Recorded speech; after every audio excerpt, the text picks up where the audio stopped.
वो वापस वही सेम मेंटल ट्रॉमा से नहीं जा सकते, वापस वही उनका मेंटल पीस खराब होता है, again they have to start again. Pune में एक्सीडेंट हो जाता है, संडे के दिन हियरिंग हो जाती है। आतंकवादी की फांसी रोकने के लिए सुप्रीम कोर्ट रात को लग जाती है, यहाँ हम 2 महीने से लाइन में खड़े हैं, 24 लाख बच्चों के भविष्य पे फांसी लग रही है, कोई सुनने वाला नहीं है।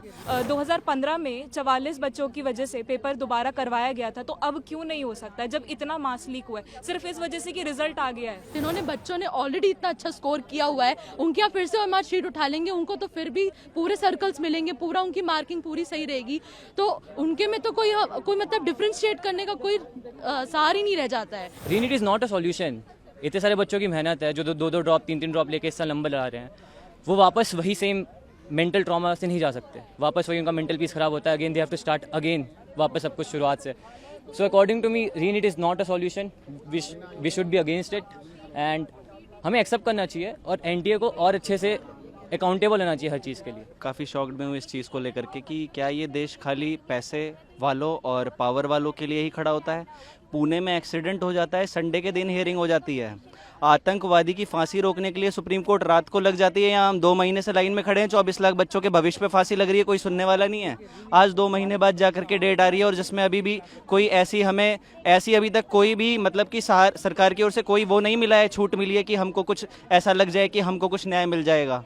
पर अब आज इस इंतजार में यहाँ पर आए हुए देखते हैं, माननीय न्यायमूर्ति के ऊपर जो है सब उसको भगवान की तरह समझते हैं। हो सकता है कि हमारे साथ कुछ अच्छा हो जाए, न्याय की अपेक्षा करते हैं। कोई भी ऐसा विकल्प लिया जाए जिससे जो भी बच्चे डिजर्विंग कैंडिडेट्स हैं वो सिलेक्ट हो पाए, उन्हें कॉलेज मिल पाए। सिर्फ डिजर्विंग कैंडिडेट्स 660 अबव ही नहीं है, जो बच्चे 620 से 650 नंबर लेकर के आए हैं वो भी डिजर्विंग कैंडिडेट्स की कैटेगरी के अंदर बिल्कुल लाई करते हैं।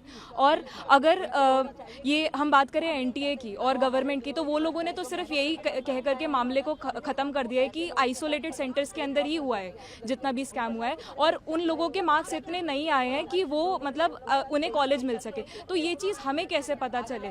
मतलब कोई भी चीज़ की हमें ट्रांसपेरेंसी नहीं है, वो लोग जो कह रहे हैं बस हमें उसी को मान लेना है। ऊपर से अगर गोधरा और पटना के केस लीक हुए हैं तो हम कैसे ये चीज़ मान ले कि इतने आधुनिक समय में पेपर किसी और के पास नहीं पहुंचा होगा, सिर्फ उन्हीं लोगों तक सीमित रह गया होगा। जब 2015 में 44 बच्चों की वजह से पेपर दोबारा करवाया गया था, तो अब क्यों नहीं हो सकता जब इतना मास लीक हुआ है, सिर्फ इस वजह से कि रिजल्ट आ गया है। मतलब 2 बार एग्जाम ले लिया गया। वो तो इन लोगों का तरीका है कि वो ये चाहते हैं कि एग्जाम दोबारा से लार्ज स्केल पे ना हो, क्योंकि बहुत लोगों ने 30 लाख 40 लाख रुपए देकर के सीट्स खरीद ली हैं, तो अब वो लोग दोबारा से नहीं चाहेंगे एग्जाम हुए।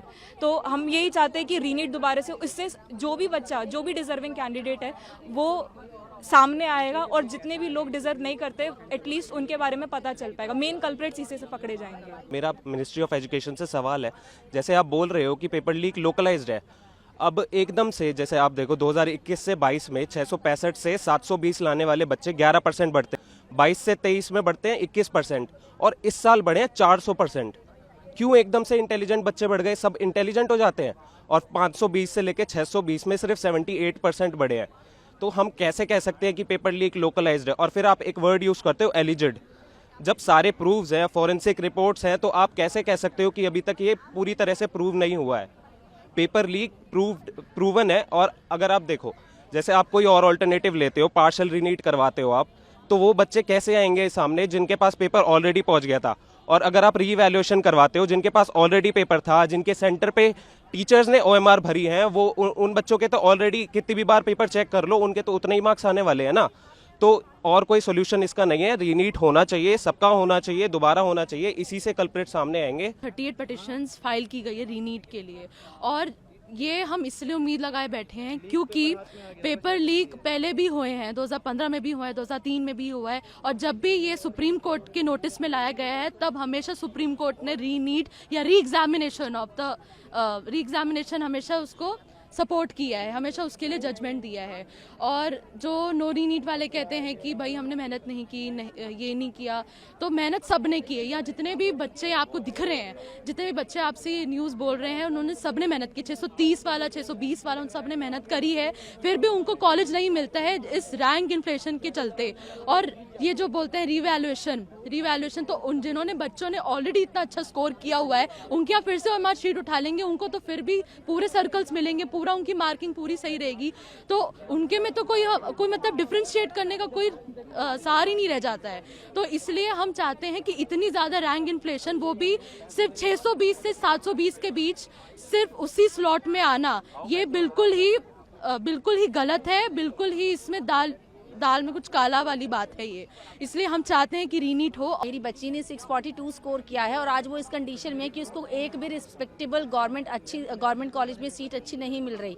इसका कारण सिर्फ और सिर्फ जो बीच में धांधलेबाजी करके आए हुए बच्चे हैं, जहां बच्चे का रैंक हम एक्सपेक्ट करते 9 से 10 हज़ार के बीच में, आज उन बच्चों का रैंक 4 गुना बढ़ जाता है। तो क्या ये रातों रात ऐसे ही बढ़ गया? क्या इतने सारे बच्चे बीच में आ गए?